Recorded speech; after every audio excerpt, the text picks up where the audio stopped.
I'm Les Reynolds. I'm the leader, the caucus leader of the DA in Makana area, and I'm a PR councillor and have been a councillor for 19 and a half years. What is the role of the Democratic Alliance in the Makana municipality?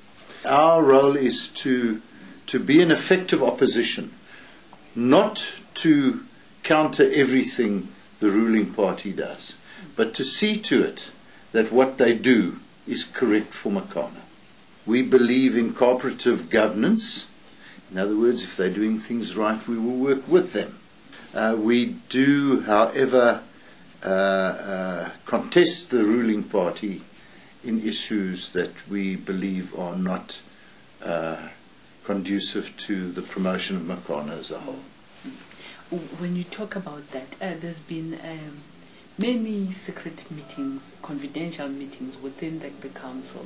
We find ourselves in a very difficult situation. We are anti the secrecy. There's no question about it. But we cannot, as councillors, if the council has agreed to do something in committee, go out and spill the beans, as it were, to the public. We've got to maintain, we've got to respect the council decision. Although we disagree with that vehemently, and we make mention of that in the council meetings, that we disagree with it. And we are preparing a letter to the Speaker right now about the unnecessary secrecy in which some meetings are held. In your view, as the leader of the caucus, what have you done post-elections? What have you done as the DA for Makana post-elections? Remember, there was promises that as the DA we're going to do this and this. And okay, now let me just make one thing very, very clear to you. The DA promises nothing. Okay. Because if you're not the governing or the ruling party, you cannot promise. I cannot promise anybody houses. I cannot promise anybody new roads. I cannot promise, because I have no power to carry out those promises. I am a small opposition, 6 councillors versus 22 other councillors, or 20 ANC and 1 Mind and 1 Cope. So we do not promise. We say we will strive for. You must make that very clear. We strive to help the people of Makana, which we do, but we cannot promise, because we have not got the power to carry it out, because we are still, for the time being, the minority party. What about the issue of the name change? I remember that you proposed a referendum as the DA, and that was voted against by the ANC councillors.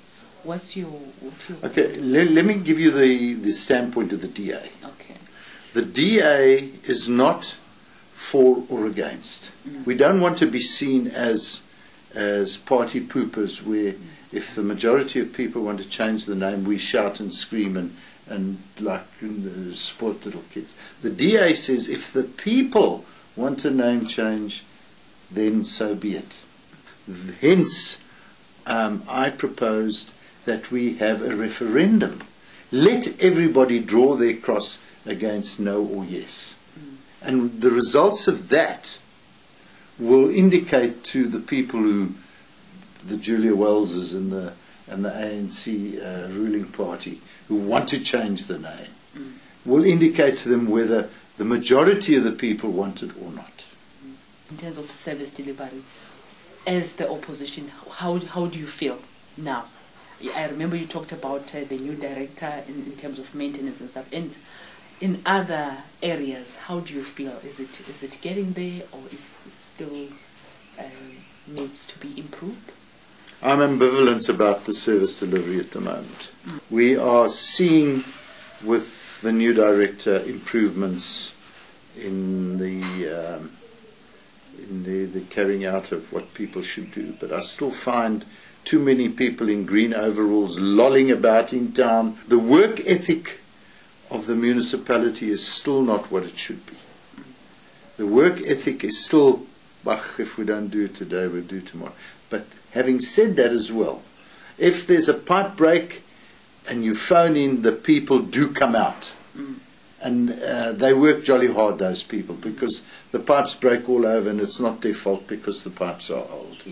And so forth and so on. So the emergency groups, I think, or the standby groups do a good job. It's the daily grind. It's the people there in the finance directorate, for example. There are people who sit around all day and don't do what they should do, but there are lots of people who work hard as well.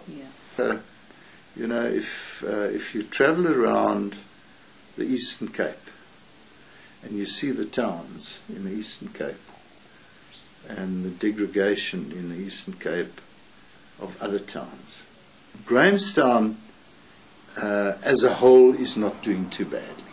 Rhodes is growing, Grahamstown is growing, there are people buying, wanting to settle here. So we've got to look at the infrastructure of the town to see how it can grow and how much.